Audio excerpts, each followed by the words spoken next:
Assalamualaikum warahmatullahi wabarakatuh. Saya Ulan Sekarningsih NIM 200211011160. Baiklah, di sini saya akan menjelaskan materi penagihan pajak mata kuliah pengantar pajak. Yang pertama, penagihan pajak. Penagihan pajak adalah serangkaian tindakan yang dilakukan agar penanggung pajak melunasi utang pajak dan biaya penagihan pajaknya. Penanggung pajak adalah orang atau badan yang bertanggung jawab atas pembayaran pajak. Dasar hukum penagihan pajak tercantum dalam Undang-Undang Nomor 19 Tahun 2000 tentang penagihan pajak dengan surat paksa. Jenis penagihan pajak. Yang pertama, penagihan pasif. Pada penagihan pajak pasif, DJP hanya menerbitkan surat tagihan pajak STP, surat ketetapan pajak kurang bayar atau SKPKB, atau surat ketetapan pajak kurang bayar tambahan SKPKBT, atau dan SK pembetulan, SK keberatan, dan putusan banding yang menyebabkan pajak terutang lebih besar.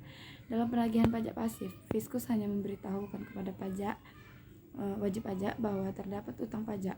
Jika dalam waktu 1 bulan sejak diterbitkannya STP atau surat sejenis, wajib pajak tidak melunasi utang pajaknya, maka Fiskus akan melakukan penagihan aktif.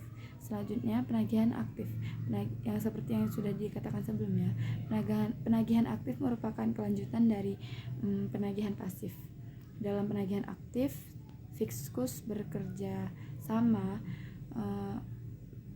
bersama jurusita pajak berperan aktif dalam tindakan sita dan lelang. Penagihan seketika dan sekaligus. Penagihan seketika dan sekaligus ini merupakan penagihan pajak yang dilakukan oleh Fiskus atau jurusita pajak kepada wajib pajak tanpa menunggu tanggal jatuh tempo pembayaran pajak.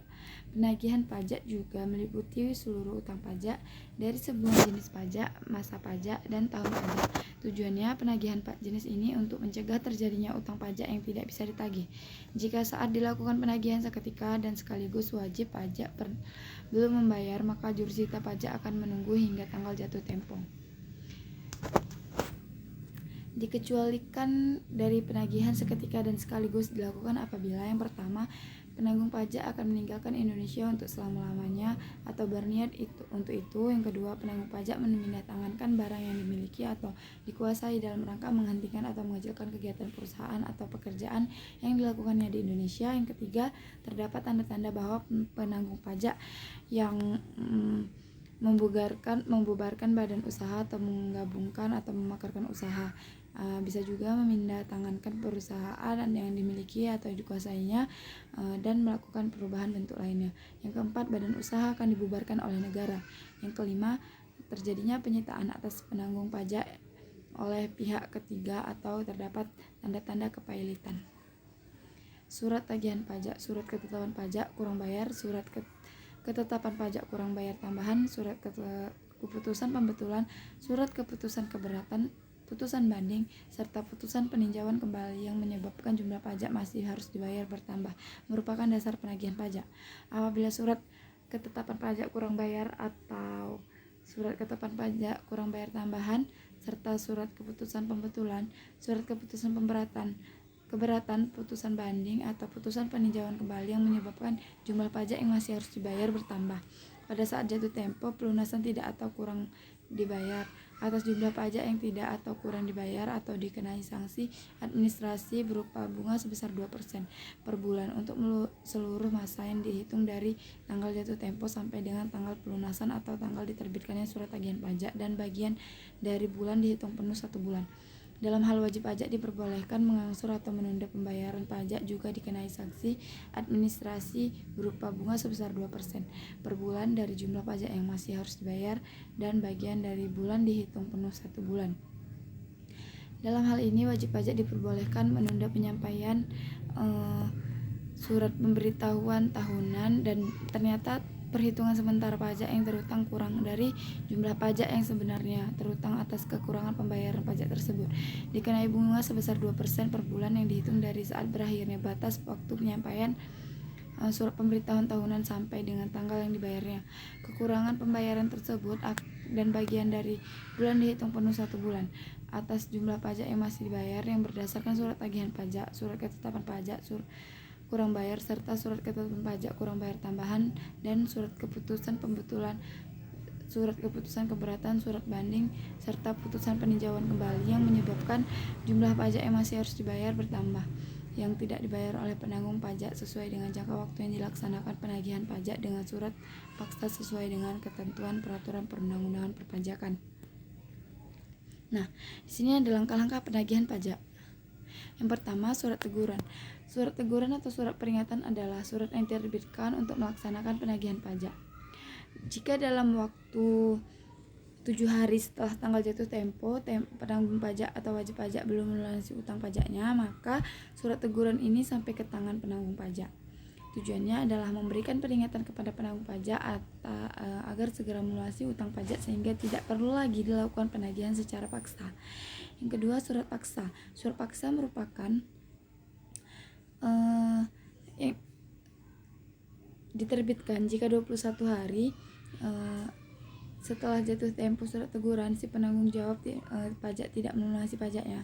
Setelah datangnya surat paksa, wajib pajak melunasi pajaknya dalam waktu 2 kali 24 jam agar tidak ada tindakan pemblokiran rekening, pencegahan ke luar negeri, hingga penyanderaan paksa badan, dengan catatan diragukan etikat baiknya dan memiliki utang pajak minimal 100 juta rupiah. Penerbitan surat paksa ini dikenakan biaya senilai Rp25.000. Yang ketiga, surat sita.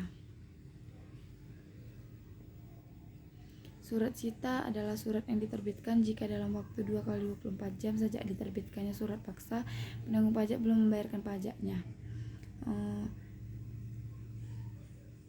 Ada biaya yang dikenakan untuk surat izin ini. Sita ini 75.000. Biaya ini digunakan untuk pelaksanaan sita. Penyitaan tidak semata-mata bertujuan untuk menjual barang milik penanggung pajak, melainkan petugas menggunakan barang-barang tersebut sebagai jaminan agar penanggung pajak melunasi pajaknya. Jadi penanggung pajak masih memiliki kesempatan untuk melunasi pajaknya selama 14 hari terhitung dari penyitaan harta penanggung pajak. Jika dalam 14 hari penanggung pajak masih belum membayarkan utang pajaknya, maka akan diterbitkan pengumuman lelang. Penyitaan dilaksanakan oleh juru sita pajak dengan disaksikan oleh 2 orang yang sudah dianggap dewasa sebagai saksi, berkewarganegaraan Indonesia dan dikenal oleh juru sita pajak, dapat dipercaya. Yang keempat, lelang. Lelang akan dilakukan jika dalam waktu 14 hari setelah diterbitkan pengumuman lelang, penanggung pajak tidak melunasi utang pajaknya. Daluarsa penagihan pajak. Penagihan pajak dikatakan daluarsa jika telah melampaui batas waktu penagihan, yaitu 5 tahun terhitung sejak penerbitan dasar penagihan pajak. Apabila penagihan pajak daluarsa, maka penagihan pajak tidak bisa dilaksanakan oleh hak untuk penagihan atau utang pajak tersebut sudah dianggap gugur. Kewajiban wajib pajak dalam penagihan. Wajib pajak memiliki kewajiban yang pertama, melakukan pelunasan utang pajak sebelum jatuh tempo. Yang kedua, berkomitmen dan membayar angsuran maupun penundaan pembayaran pajak. Yang ketiga, bersifat kooperatif dalam penindakan penagihan pajak. Yang keempat, tidak melanggar undang-undang penagihan pajak dengan surat paksa saat penagihan pajak yang menyebabkan tindak pidana, misalnya memindah tangankan, menyembunyikan, menghilangkan, ataupun memindahkan hak barang yang disita. Sekian dari penjelasan saya ucapkan terima kasih, mohon maaf apabila ada kesalahan. Wassalamualaikum warahmatullahi wabarakatuh.